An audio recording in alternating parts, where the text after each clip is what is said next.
This is the future.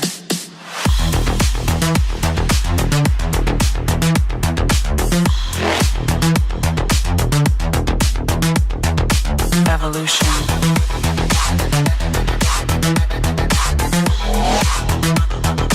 This is the future.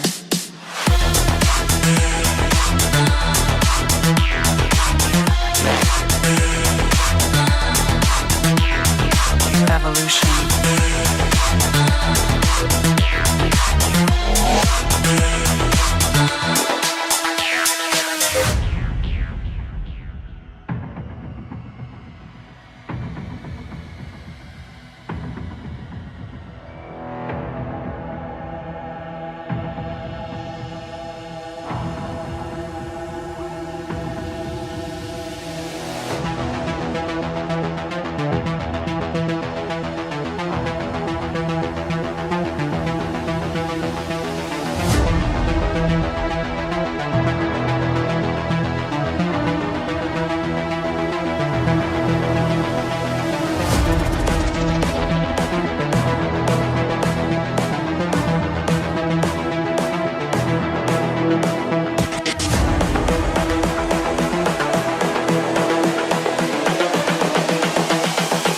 This is the future.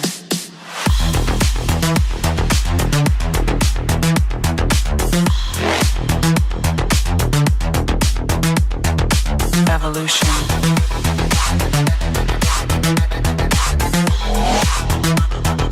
This is the future.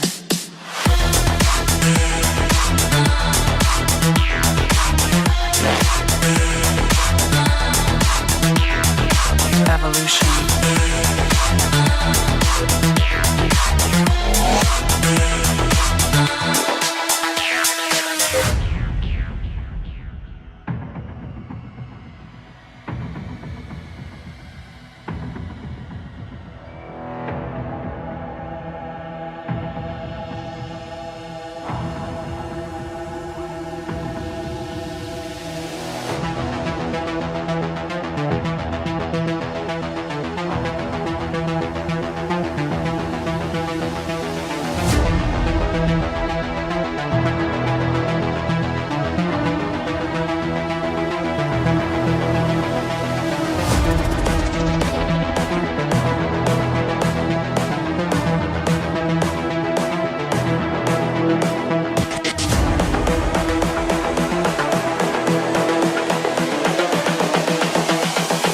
This is the future. Welcome to Queens of Germany 2023. I am JASMIN Selberg. I am your Miss Globe Germany 2021 and your Miss Supranational Germany 2022.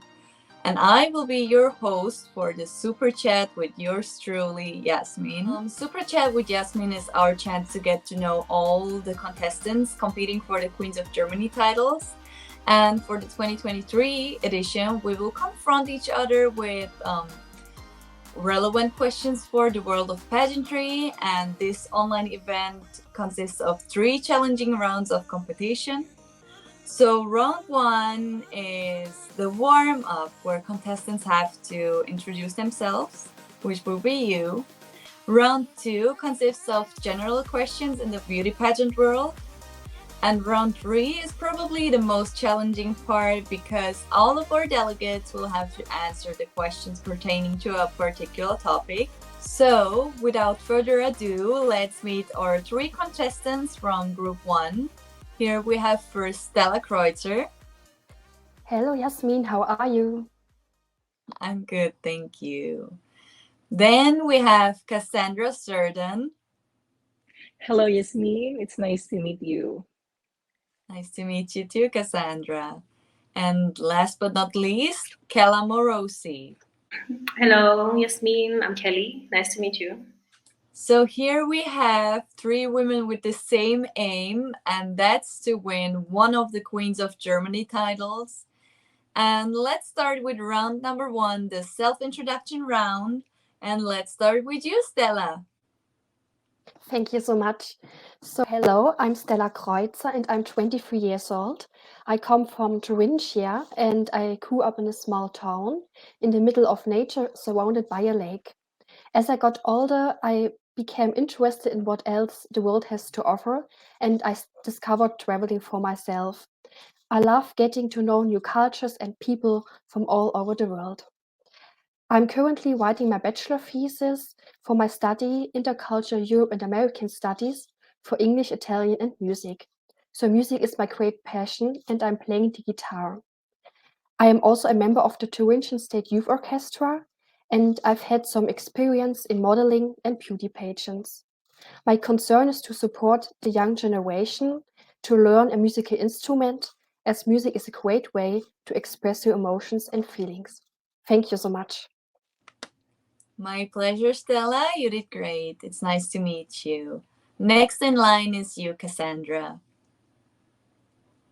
Hello, everyone. I'm Cassandra Serdan. I am 25 years of age. I came all the way from the Timber City in the Philippines, which is known as Butuan City. I'm currently living here now in Grevenbroich, Germany. I graduated as a medical laboratory scientist in the Philippines, and during the pandemic, I was able to serve our city for almost 3 years, fighting and combating the problems that the pandemic has brought.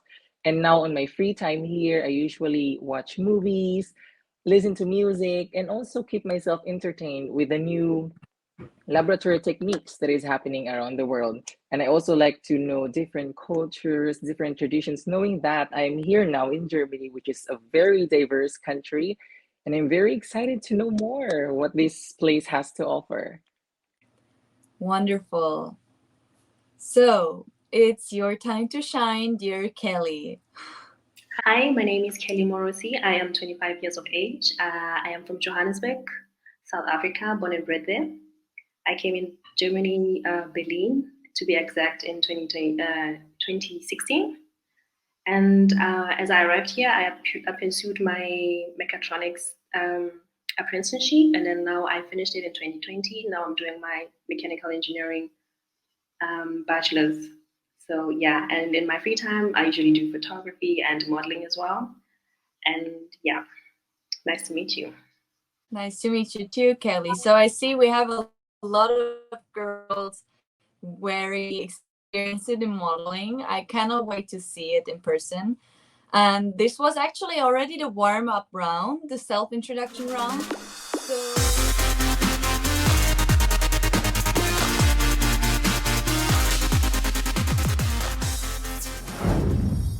let's proceed to the round 2 of the Super Chat with Yasmin. The Queen's Camp has actually prepared one question for each contestant of this group, and you are given a maximum of 3 minutes to answer your questions.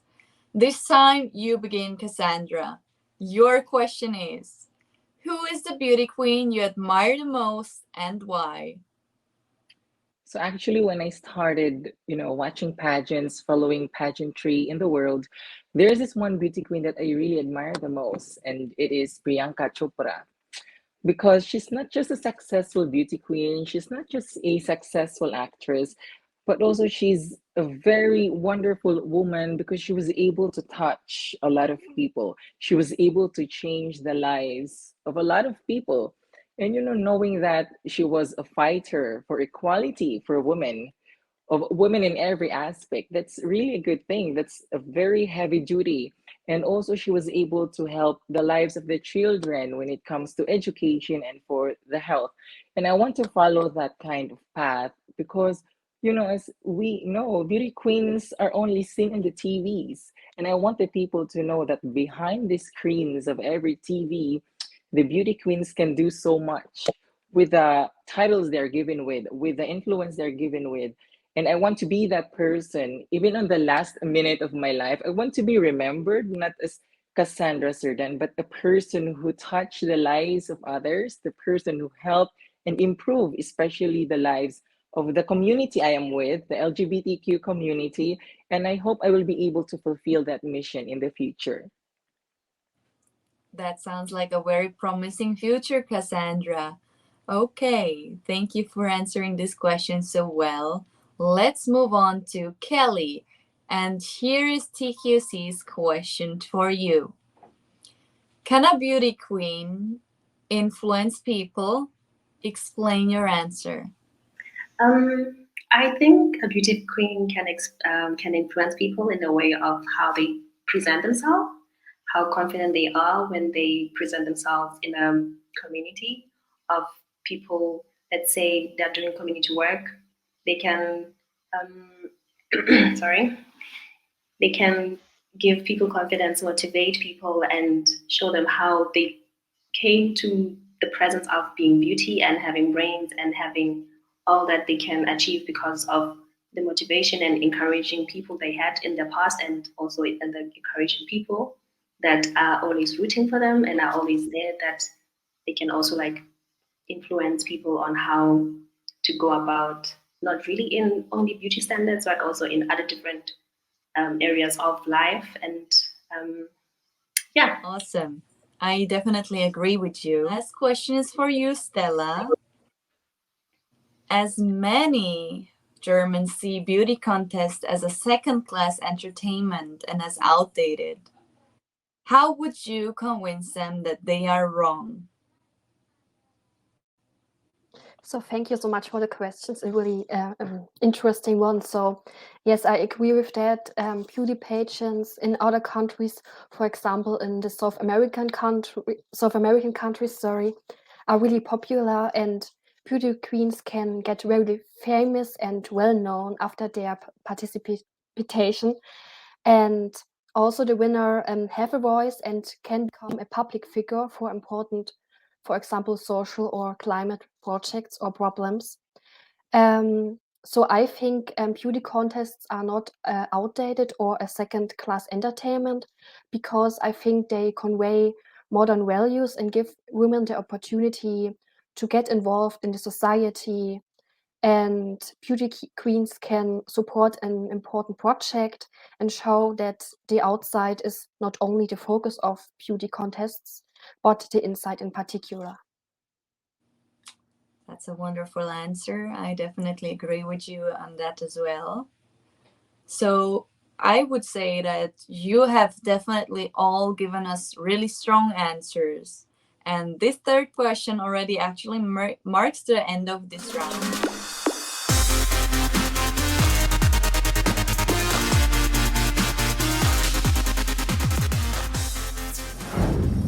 So for the last round of the Super Chat with Jasmin, you all have to answer the same question about a certain topic. And our group topic is the COVID-19 pandemic. So the first question, Kelly, you begin, is what is the most important lesson you have learned from the COVID-19 pandemic? What I learned from COVID-19 is that when you are there for people that are close to you, you can prevent a lot of depression modes after the pandemic, because depression is the post-pandemic issue that we are experiencing right now. It's the most issue that we are dealing with right now, whereas we have suicidal rates that are increasing.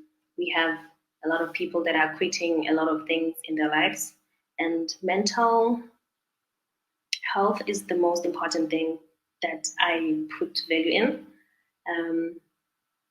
COVID-19 has showed that when we are in lockdown, we have to take care of each other. We have to show support, even though we cannot show support in a physical manner. We have to try to be there virtually. That's the only thing that we could try to do. And for us as humanity to be there for someone, it's not really something that we are good with, because for me, instance, I was away from home and then I couldn't go to my country because it was a restricted area. It was a red zoned country. I couldn't go, so I couldn't see my family, and I came here alone in Germany. So for me to be being checked upon by my family, it meant a lot, and my friends all around Germany and all around the world. It really meant that whenever you have people, that's the only way you can go forward. You can have mental health, you can have money, you can have anything, but as long as you have support and people that show it every day, or not really every day, but that's where you can succeed in life and have the confidence that we are trying to give off to other people that we meet every day. Thank you, Kelly, for your answer. So the same question actually awaits you as well, Stella. What is the most important lesson you have learned from the COVID-19 pandemic? So I have personally learned a lot from the pandemic. Most importantly, I have had time to reflect on my life and rethink my mental health. And so I would say I have taken care of my mental health before, but the pandemic has made me even more aware of the importance of mental and physical health. So I also learned how important union is within a society. And I think only when the society pulls together and everyone gets involved can certain rules be enforced and a change can be seen in the world or in the country. And also, during the pandemic, I learned to appreciate nature again, and I had time to enjoy the nature and walk through the nature. And I enjoyed each season in a special way. So I was able to recharge my energy. That's wonderful. I relate to that a lot. And well, we also want to hear your say, dear Cassandra. What is the most important lesson you have learned from the COVID-19 pandemic? Yeah, so thank you for that question. Actually, as I said, I was a volunteer in our city to fight the pandemic, the COVID-19 virus. And you know what? During that period, I have learned a very important lesson, and that is, after all, we are all humans. I have seen different patients, different people coming from different aspects of life. There are rich people, there are also those who are less fortunate. But you know what? It opened up my mind that no matter where you are or what you are, or who you are, the virus will never, it will always attach itself. Wherever it goes, whatever it wants to go. And that alone has taught me that we humans, we should not forget the essence of humanity because we are all the same, not just in the eyes of our creator, but also in the eyes, even with for the COVID-19. And we must also muster that kind of presentation that we are just humans. Who you are, no what you are, it doesn't care. We should not care about it. What we must do is that we help each other. I have learned that, it's no longer the survival of the fittest as what the books are saying, but it is about surviving together as humans. And I hope that everyone would also learn that because together we will rise up. And I'm very happy to see that our economy, the world is slowly progressing. It is not because one person is doing something, but it is because of the help of everyone together in this world. And I know we can solve more pandemic as long as we will hold on to the word humanity. And we should never ever forget that. We are always connected to one another. And we can only solve every problem that we will ever have in this world if we know how to help each other. Thank you. That was really, really inspiring. Actually, you have all my respect for being one of the frontline workers because I can Thank only imagine how hard it must be. And I also had many, many of my pageant sisters who were frontline workers during the pandemic. And you have really all my respect for that.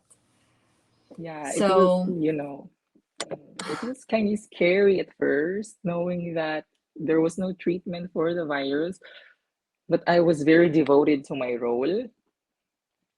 I have taken an oath, but I was forced. I felt forced. But then again, when I saw the people clinging for help, wanting for help, and it was there to help them, it gave me the pride that I was there.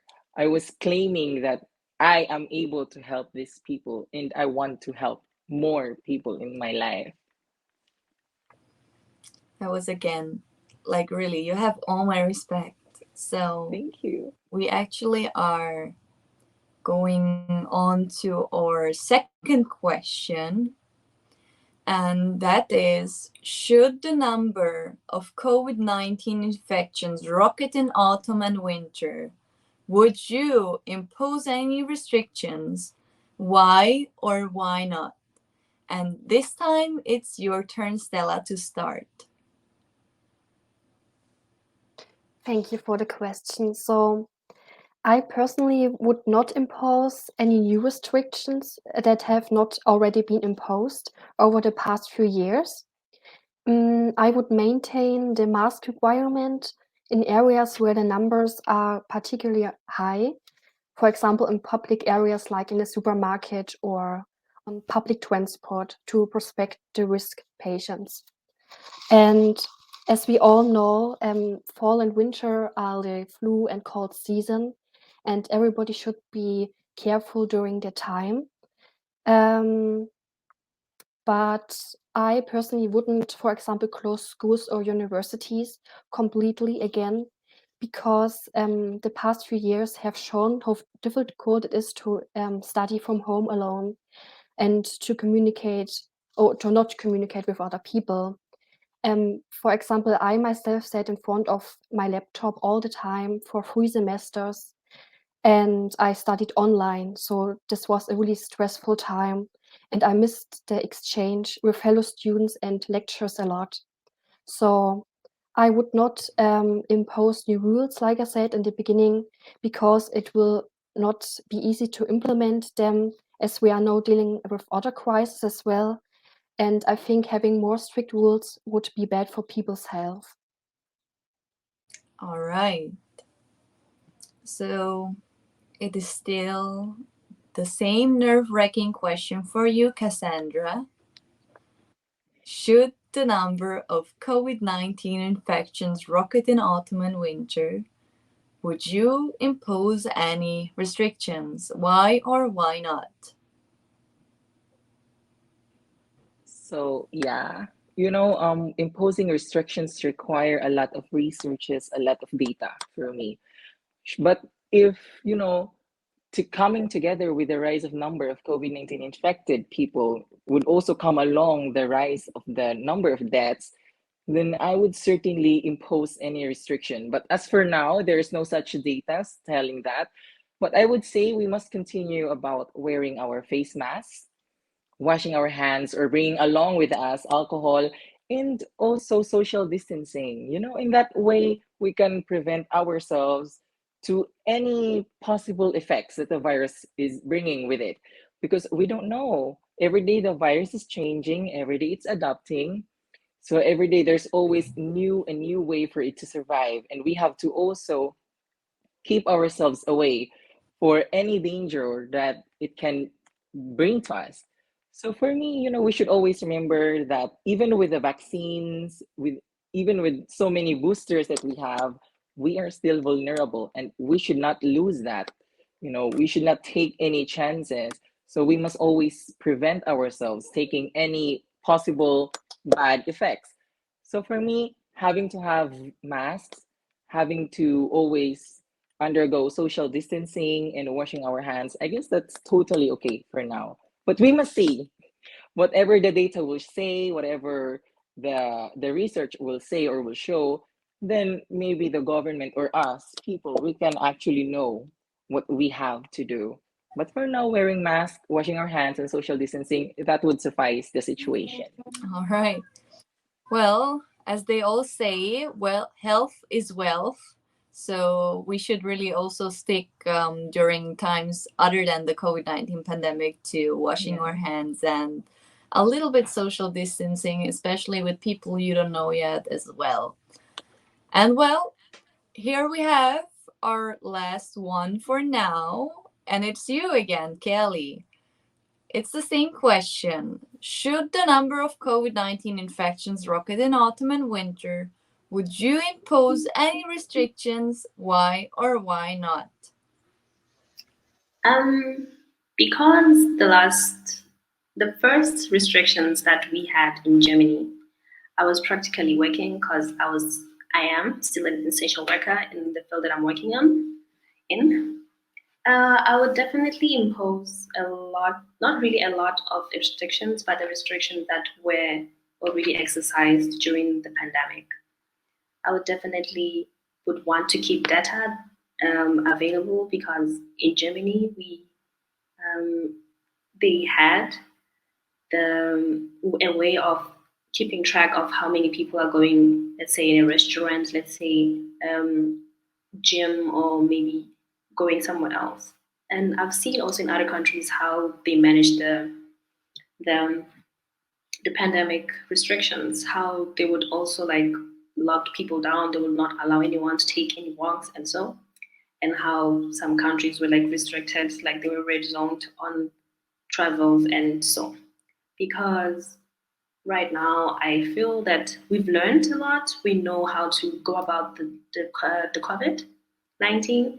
We know how to take care of ourselves um, prior to the pandemic that we already have experienced and we're still experiencing right now. I would say the normal basic things that we know, like masks and social distancing, washing of our hands, is always going to be there because it hasn't been like a new thing. It has been there forever because of germs and whatnot. Because also we know that from the early ages of growing up. So those ones are like one of the easiest and basic things that could keep us in a way of contracting the COVID in a very simple way. But with my area of work, I would say I wouldn't impose so much restrictions because of how people could not really finance themselves during the pandemic, how people were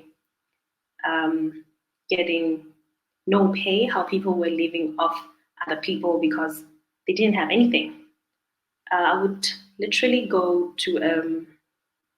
I would literally set like it's already there. The shifting system of working. People who don't have work, they could just like impose that to be sorry. They could like make that happen, like put people in shift works so that they know which who is going where and who's going where. So that also the data that we have created before, we are still creating now to better ourselves in the future. In case COVID gets higher and higher or doesn't get any cure for it. So I wouldn't say I would put a lot of restrictions, but I would just like exercise the restrictions that we had been exercising in the pandemic that we experience, and then just like work upon that, and then just like see how actually it is affecting the economy and affecting the people's health and the people's livelihoods. So yeah, I would try to like handle both restricting and not also like not restricting. I see. So that was also really an interesting round for me to hear all your different opinions. And well, let's go to the third question, which would mean already that we are down to our last question for this round. Which one is or was more important for you in times of pandemic? Shutting down the country for the safety of the people, knowing that its economy will collapse? Or would you open the country to keep the economy alive, taking the risks of COVID-19 pandemic? And you begin this time, dear Cassandra. Yeah, so actually, pandemic or not, we should always prioritize the lives of the people. That is why, for me, I would close the country for the safety of my people. We always know that economy might go down, but we can always bring it up. But when we lose the life of a certain individual, even with just one person, we can never bring it back again. And we should always remember it is the people who's establishing the economy. And if they're already gone to the most extent, then how can we revive as a country? So in every situation, bad situation that is happening around the world, pandemic, wars, we should always look after the life of everyone, the life of the people, because someday, somehow, we will gonna bring back our economy, a strong economy with strong people consisting it. And I will be proud to do that. And I will be also happy to see that we all will rise up together as one, together as healthy people. Thank you. Thank you for your answer. This time it's your turn, dear Kelly. Still the same question. Which one is or was more important for you in times of the pandemic? Would you shut down the country for the safety of the people, knowing that its economy will collapse? Or would you open the country to keep the economy alive, taking the risk of the COVID-19 pandemic? Looking at how things have been during the pandemic and now how the post-pandemic issues we have, I would try, if I was the president, I would try to juggle things because we cannot live with economy that is very low, and when we don't have countries that could help, or unions or organizations that would help the country. So let's say the economy falls down, it collapses to like zero, and then the people have to leave. The people are hungry; they are still going to die from malnutrition. And it's just, as much as we know that COVID-19 has brought a risk of health to the most, and from to the most, the old, the young, and everyone at large who has like a weak immune system, I would say closing down the country wouldn't be a wise or practical decision for me, because I feel that as much as people's health is important, economy is also important to keep these people in health, because it works hand in hand. We cannot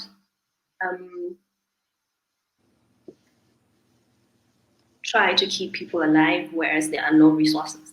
The resources that we have come back from the economy that we are trying to establish.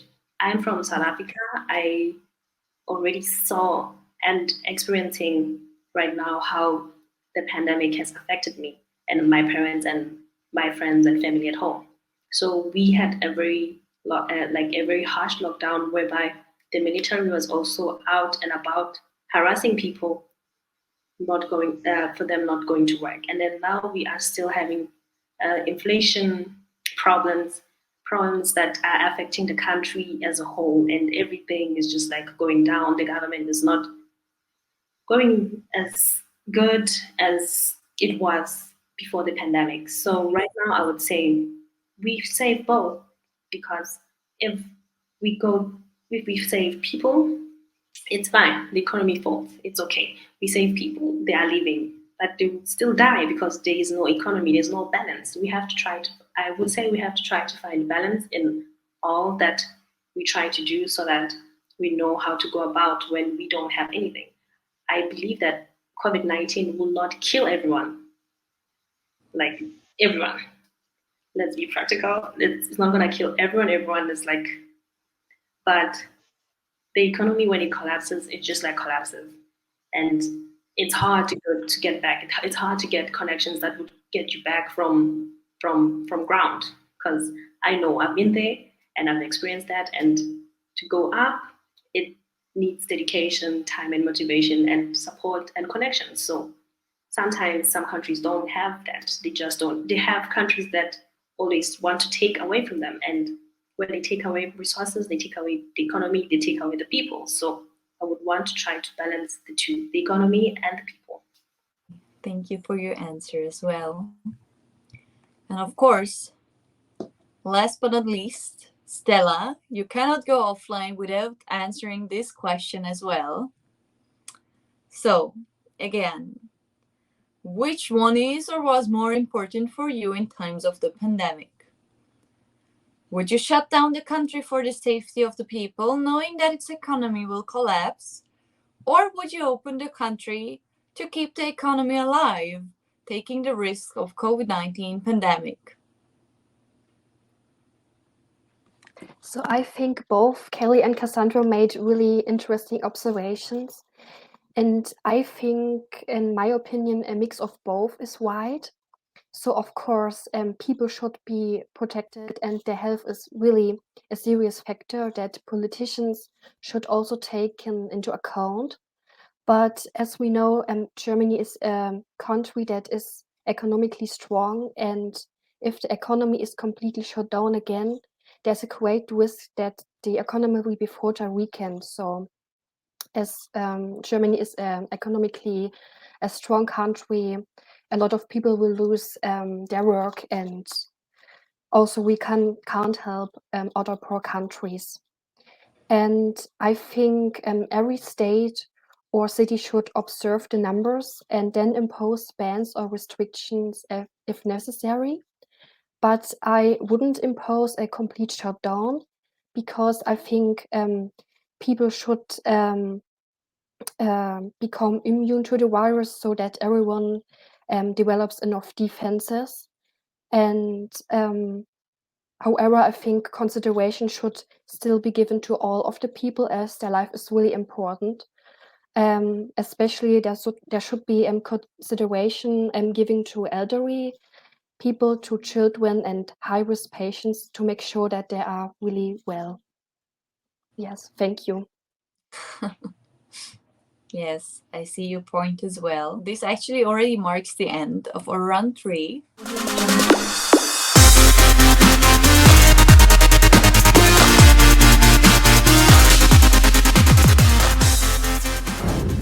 And let's just say, before we end this super chat with Yasmin, I am giving you all the opportunity to invite your family, your friends, and your supporters to watch our final show in Berlin on the 11th February 2023. Kelly, you can start. Yes, thank you. Thank you for having me. Thank you for asking this eye-opening questions. And most of all, thank you for letting me be part of the pageant. And I would love for people to come and support me, because I believe that as much as we need beauty influence, we also need practical influence in a way of bringing brains and bringing practicality in the world of beauty. It's how I would say my mission is and my aim is to do. So I would love to invite everyone, invite my family, invite my friends, and invite the people who have never had contact with me yet and would love to see me walking up down the stage, to come and support me and come and see the beauty that has the brain. Thank you. Wonderful. Stella, it's your turn. So many thanks for your attention, and many thanks to the Queens of Germany organization. Many thanks to wonderful Yasmin, Cassandra, and Kelly. And I would be happy for everyone who supports me and who watches the final in February 11 in Berlin. And also special thanks to my family and friends who always support me and believe in me. I really appreciate that. Awesome, Stella.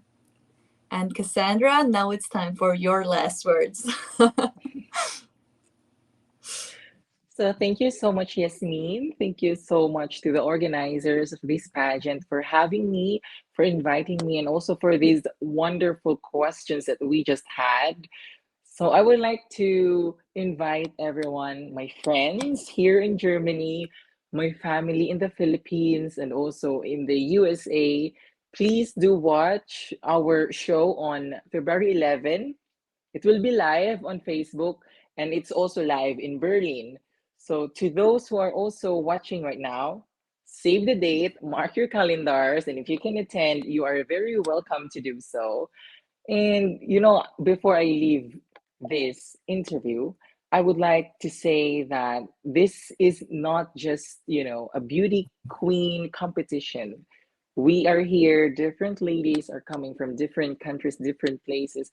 We are here to celebrate each and everyone's purpose. And for me, it will be the equality, not just with the straight community, not with the LGBTQ community. I am here to represent both communities, and I am so happy and I'm very glad that I'm invited to join this pageant. So I'm very also excited to show to you that we as women, we are not just beauty by nature, but we also have our purposes. So to those who want to join and watch the pageant, please do support me and also the other candidates on our journey towards getting the crown. Thank you. That already it was the group one of our super chat with Yasmin. And all to the queens who are watching now and who will watch this later on YouTube, let's wave a last goodbye and tell them that we'll see each other soon again. So, bye bye. Bye bye. See you, everyone. See you. See See you in you. Berlin and Bye. see you on YouTube.